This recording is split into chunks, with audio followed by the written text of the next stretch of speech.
Hello you guys, welcome back to my channel. Today in this video I want to share with you my personal journey with Emirates Airlines and as well as the recruitment process. So if you guys are new here, I want to tell you as well that I used to work in Qatar Airways as a cabin crew for 2.5 years, and then after 1 year of resignation I applied to Emirates Airlines.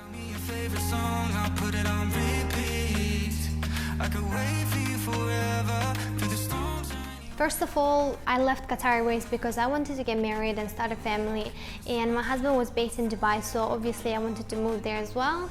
And once I moved to Dubai, I started to look for a normal job, and I tried a few things. I tried to work in the hotel industry, I tried an office job as well. But anyway, I started to miss my job so much. I started to miss my lifestyle and I wanted to apply again. And lucky for me, Emirates Airline was hiring at that time, and actually they needed a lot of crew.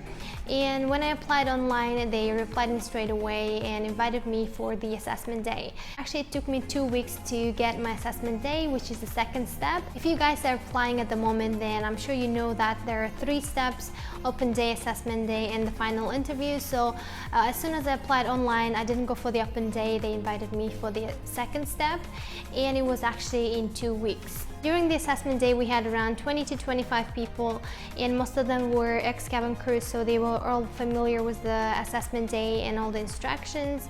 But to my surprising, probably around 5 to 6 people didn't show up, but it actually worked out well for all of us. The first thing that they asked us to do was the height and weight check, where you have to touch a line on the wall which is 212 centimeters, and you can actually stand on your toes and stretch your hands as much as you want. And my height is 167 centimeters, and that was not a problem at all. My weight is 58 kilograms, and it has always been like this, so according to BMI, it's also a healthy weight. After that, we had an exercise where they gave out a certain item to each one of us, and then we had to come out with an interesting idea on how to use this item on board. So the thing that came to me was a balloon, and I came out with an idea that I could use it as a gloves on board, because sometimes if you run out of gloves and you have to wipe out the surface on board, or you have to pick up something from the floor, we could use the balloon as a glove.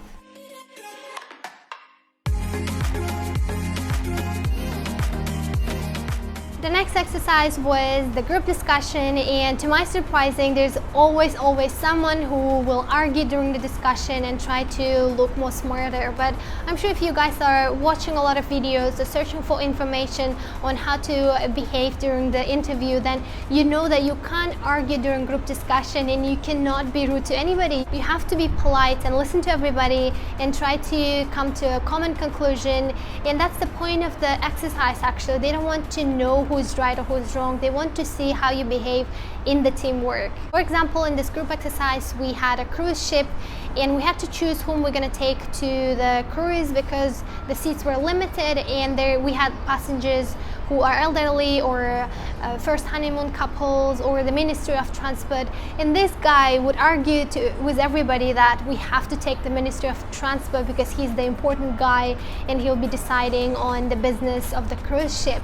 And everybody was like, that's not the main thing, and he wouldn't listen to us. He argued until the end of the discussion, and we kind of gave in to him and included that guy, but we were all polite to him. We didn't interrupt, or we didn't try to stop him or say that he's wrong. At the end of that discussion, that very guy obviously was sent home, and that's unfortunate because when I looked at him, he had good chances to pass this interview and get the job. After that, we were supposed to do an English test, but actually we've got links to do it at home because the recruiters already knew that we are ex-crew, and obviously we do know English properly. And the English test was anyway the basic grammar.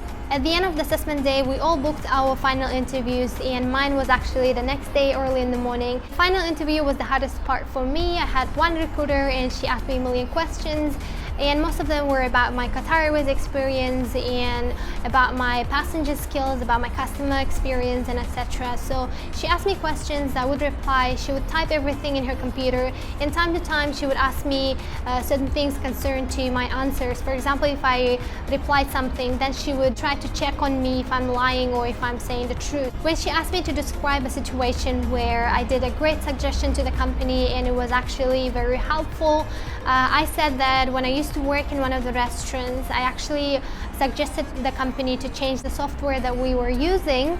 And that software came out very useful, but then right after that she asked me, well, you can't just change the software, you have to have the license and etc. But obviously I tried to reply her that IT team was responsible for that, but she kind of seemed that she didn't believe me, and this kind of situations were a lot. And at the end of the interview, she asked me why I want to start flying again, and I said that I actually miss flying, I miss cabin crew lifestyle, and I miss feeling important.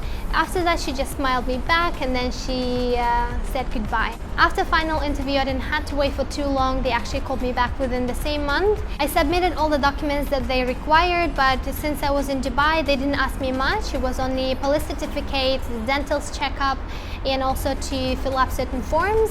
And as soon as I did that, they actually confirmed my joining date. As soon as I did that, after 1.5 months, I started my training. This is my recruitment journey with Emirates Airlines, and I feel very grateful that I've got the job. So if you guys have more questions, obviously leave them down below in the comments, and as well as don't forget to subscribe, because my next video is going to be about Qatar Airways and also Emirates Airlines. I'll be comparing these two companies. Thank you so much for watching, and I hope to see you on my next video.